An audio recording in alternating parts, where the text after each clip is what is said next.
안녕하세요, 배 감독입니다. 이번 영상에서는 조금 예민한 얘기를 좀 해볼게요. 대부분의 자영업자들이 돈을 못 모으는 이유, 저도 지금 아직까지는 돈을 벌고 있는 입장이고 아직까지 회사가 성장하고 있는 입장이라서 저 새끼 벌면 얼마나 벌었다고 이런 얘기 하실 수도 있겠지만, 제가 경험해 보니까 이렇더라고요. 돈이 안 모이는 자영업자분들이 반드시 기억해야 될 게 있더라고요.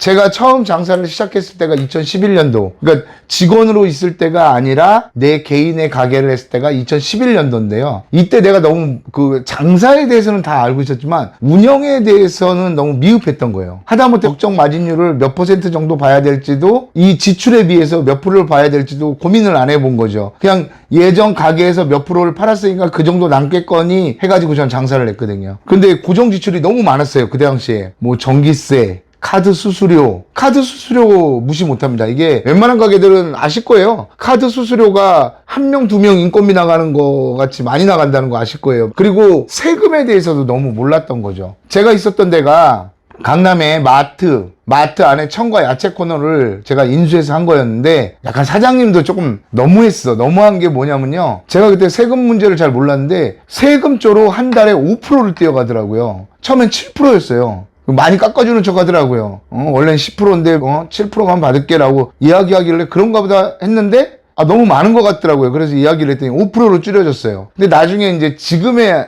사업을 하면서 알게 된 게, 농수산물은 아시다시피 비과세예요. 정육도 마찬가지고 과세 대상이 아니잖아요. 1년에 한 번 종합소득세만 내면 된다고요. 그랬을 때 세금의 비율이 너무 과도하게 매겨진 거죠. 그런 것들도 잘 몰랐었던 거예요. 그런 거 했을 때 내가 적절하게 말을 못했던 거, 그리고 전기세, 월세 부분도 이 정도가 이 가게에 적당한지 안 적당한지도 파악을 못한 거죠. 그냥 처음에 들어가는 돈이 적게 들어가서 내 장사를 할 수 있으니까 해보자 라는 욕심이 컸던 거는 사실이에요. 그러다 보니까 점점 어려워진 거죠. 그래도 매출이 어느 정도 받쳐줘가지고 그래도 살아남을 수는 있었는데, 이게 지속되면 힘들어지더라고요. 그리고 적정 마진율에 대해서 좀 얘기를 해볼까요? 이 적정 마진율도 정말 중요한 건데요. 이 마진이라는 게 흔히 말하는 게 박리담회를 이야기하잖아요. 박리담회 하는 게 맞죠.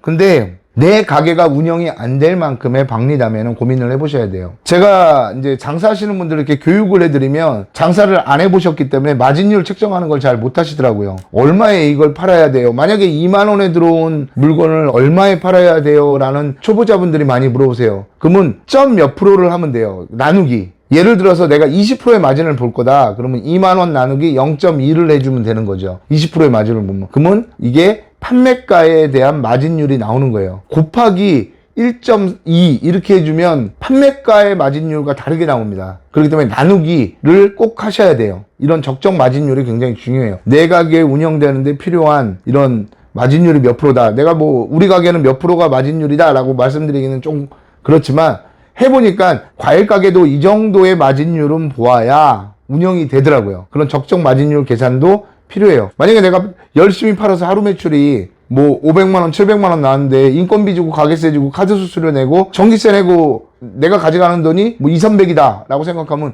이거는 조금 문제가 있는 거죠. 대부분 주인이 가져가는 돈이 그 정도, 월 하루 1매출 500 정도 찍었을 때 보통 주인이 그래도 1,500에서 2,000 정도는 가져가야 되는데, 그걸 못 가져가면 조금 문제가 있는 거죠. 그 적정 마진율은 굉장히 중요한 것 같습니다. 그리고 또 돈을 분리한다는 거, 이거 굉장히 중요하더라고요. 제가 해보니까. 저 같은 경우에는 3개의 통장을 매장에다 준비하라고 얘기를 하거든요. 지금도 저희 회사도 마찬가지예요. 한 개의 통장에는 매장에서 필요한 인건비 나가고 임대료 나가고 운영하는데 필요한 비품 사고 결제해주고 할 때 들어가는 통장 하나, 그리고 또 하나의 통장은 여기에 내 수익금, 이 모든 걸 제외한 수익금을 넣을 수 있는 통장 하나. 이거는 절대 섞으면 안 돼요. 집에 갖다 주거나 나중에 섞여버리면요, 골치 아파지게 돼요. 그래서 통장을 분리해 놔야 돼요. 내 개인적으로 내 수익금에 대해서 일정 부분 가져가는 건 또 놔두는 통장 하나. 그리고 또 하나는 통장을 3개 만든다고 그랬잖아요. 하나는 어떤 통장이냐면, 그 통장에는 저런 거죠. 큰 돈이 들어갈 때가 있어요. 공사를 해야 될 때가. 예를 들어서 냉장고를 한다든지, 에어컨을 교체해야 된다든지, 아니면 직원들 퇴직금이 나가야 된다든지, 요즘에는 아르바이트도 1년 이상 근무하면 퇴직금을 줘야 된단 말이에요. 그런 것들을 모아놓는, 예비비를 모아놓는 통장 하나, 이렇게 해서 3개를 통장을 분리해 놓는 게 좋습니다. 그리고 제가 정말 뼈저리게 느꼈던 게 뭐였냐면, 트럭 장사를 하다가 빚을 먼저 갚았다고 그랬잖아요. 그 빚을 먼저 갚은 이유가, 빚은요, 빚을 낳게 돼 있더라고요. 근데 이런 게 있어요. 사업을 하다 보면 빚을 안 질 수가 없어요. 빚은 지게 돼 있어요. 대출을 받게 되죠. 투자를 받거나 대출을 받아요. 근데 이 대출이나 투자가 내가 운영 중인 이 가게의 확장을 위한다거나 그 사업 분야를 넓히기 위한 대출이나 투자면 어느 정도 감수가 가능해요. 왜 그러냐면 그쪽에서 일어나는 또 수익이 생길 것이고, 확장을 함으로써 또 생기는 수익이 있기 때문에 멘딩이 된다는 거죠, 어느 정도. 그런데 내가 가게를 유지하면서 유지가 힘들어서 대출을 받았다. 이거는 고스란히 빚으로 남게 돼 있어요. 그렇기 때문에 운영이 힘들어가지고 대출을 받을 정도가 됐다면 한번 냉정하게 고민을 해봐야 돼요. 이걸 계속 운영을 해야 되는지 아니면 말아야 되는지. 정말 빚은 빚을 낳게 돼 있더라고요. 제가 빚을 다 갚은 다음에 빚을 안 지고 살았어요. 너무 그 빚이 너무 싫어서. 지금도 저는 머리 빚는 빚도 싫어한다고 그러거든요.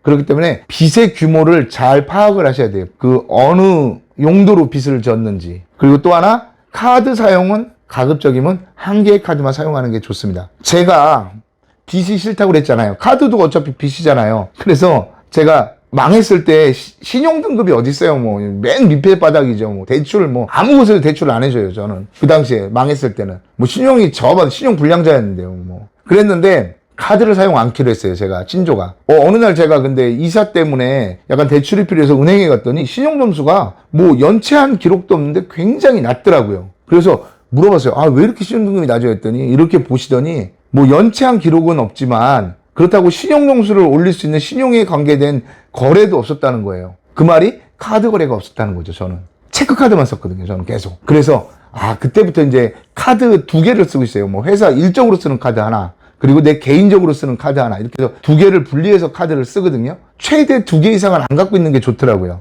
카드 사용은 가급적이면 자제를 하는 게 좋죠. 저는 그래서 가급적이면 개인적인 것도 체크카드를 웬만하면 써요. 회사에서 쓰는 거야. 뭐 회사 카드니까, 뭐 법인카드니까 제 신용하고는 상관이 없어요. 그거는. 근데 개인 카드는 절대 연체 안 하고 이렇게 사용을 하는 거죠. 그때 신용점수가 굉장히 높아지더라고요. 그리고 또 하나 제가 알게 된 건데, 자동차를 구매하면서 캐피탈을 통해서 이렇게 구매를 하잖아요. 대부분. 그런 구매가 아닌 캐피탈을 이용한 대출은 안 쓰는 게 좋습니다. 캐피탈에서 가끔 가다가 뭐 직장인 대출, 신용대출, 뭐 자영업자 대출 뭐 이런 걸 해요. 근데 이율도 은행보다 비쌀 뿐더러 문제는 뭐냐면, 이런 곳에서 돈을 빌리게 되면요, 신용점수가 확 내려갑니다. 그냥. 그리고 이 대출 잔액이 남아있는 한은 신용점수가 빨리 안 올라가더라고요. 이거는 은행에서 알려주더라고요. 절대 캐피탈을 통한 대출은 안 하는 게 좋다고 그러더라고요. 신용점수를 까먹을 수 있다고. 뭐 아예 너는 여유 있으니까 그런 소리 하지 뭐. 하지만 아니에요. 돈도 제가 빚이 많았을 때, 신용불량자 됐을 때, 그때도 뭐 돈 있는 것만 이렇게 쓰다 보니까 쓸만하더라고요. 또 안 쓰게 되더라고요. 내가 막 갑자기 그럴 때가 있잖아요. 충동적으로 뭐 사고 싶을 때가. 그럴 때가 있는데, 에이, 뭐 돈이 없으니까 다음에 사지 뭐 하다 보면 그게 잊혀지게 돼요. 나중에 보면 그게 그렇게 필요한 물건이 아니었던 거죠. 여러분들도 그래서 카드 사용은 가급적 자제를 하고, 자제하는 게 아예 쓰지 말라는 얘기가 아니에요. 쓰시되 1개, 2개 정도만 쓰시는 게 좋습니다. 그리고 마지막으로 돈을 낳는 구조를 만드셔야 돼요. 제가 이걸 정말 완전히 뼈저리게 느낀 게 뭐였냐면요, 일에서 버는 돈은 한계가 있더라고요. 제가 그랬잖아요. 아까 통장을 3개로 구분한다고. 하나는 회사에서 쓸 돈, 하나는 제 개인적으로 이제 생활비하고 이런 제 급여로 생각하고 저는 가져가거든요. 이거는 내가 이만큼 노력했으니까 이만큼 가져가야 돼. 뭐 그렇게 해서 가져가는데, 그 돈을 잘 모아뒀어요. 저는 돈은 버는 게 아니라 모으는 거라고 그러잖아요. 저는 지금도 그래서 그렇게 뭐 소비를 막 크게 하는 건 거의 없어요. 그러다 보니까 아내가 조금 불만이, 아내가 그래서 이제 당신 좀 옷도 좀 브랜드 있는 거 입고 그래. 그래가지고 아내가 옷하고 모든 건 다 사줘요. 솔직히. 왜 그러냐면 제가 사면 싼 것만 사니까. 인터넷으로 뒤져서 좀 저렴한 거 사니까. 그게 싫은 거예요. 비싸다고 무조건 좋은 건 아닌데, 그래도 옷은 입기 편하고, 그래도 어느 정도 브랜드도 있고, 그런 옷들만 사주고, 뭐 지갑이나 뭐 이런 것들도, 저는 처음으로 이거 장사하면서 와이프한테 명품 지갑도 이렇게 선물 받아보고 막 그랬거든요. 그런데 이 모든 게 여윳돈에서 나오는 거예요. 그리고 돈을 낳는 구조라는 게 뭐냐면, 돈이 일을 하게 만들어야 되는 거죠. 제가 장사 빚을 다 갚고 나서 한 2년쯤 지났을 때인가 제가 6천만 원 정도 여윳돈이 있었어요. 근데 이 돈 가지고 무엇 할까 하다가 부동산에 투자를 했어요. 어차피 집도 구할 겸해서 가자. 근데 굉장히 초스피드로 이루어졌어요. 아시는 부동산에서 전화가 온 거예요. 밤에 저녁을 먹으려고 그러는데 저 금매로 나온 빌라가 하나 있는데 이거 사시겠습니까? 하고 전화가 왔어요. 그래가지고 주소만 물어보고 1시간도 안 걸려서 바로 돈을 쏴줬어요. 그냥 계약금을. 대부분 보면 돈을 투자할 때 굉장히 우물쭈물 하시는 분들이 많아요. 걱정이 많고 막 근심이 많아가지고 막 고민이 많은 거죠. 그러다 보면 그 시기를 놓쳐요. 제가 만약에 그 1시간 안에 돈을 쏘지 않았다면 그 집을 못 샀을 거예요. 그런데 그 집을 팔 때 한 3억 정도의 그 갭 차이를 보고 팔았어요. 그 집을 팔 때. 돈을 번 거죠. 그리고 나서 이사를 가고 해서 결국은 그 6천만 원이 근 10억이 만들어졌어요. 근 7년 그 정도 만에.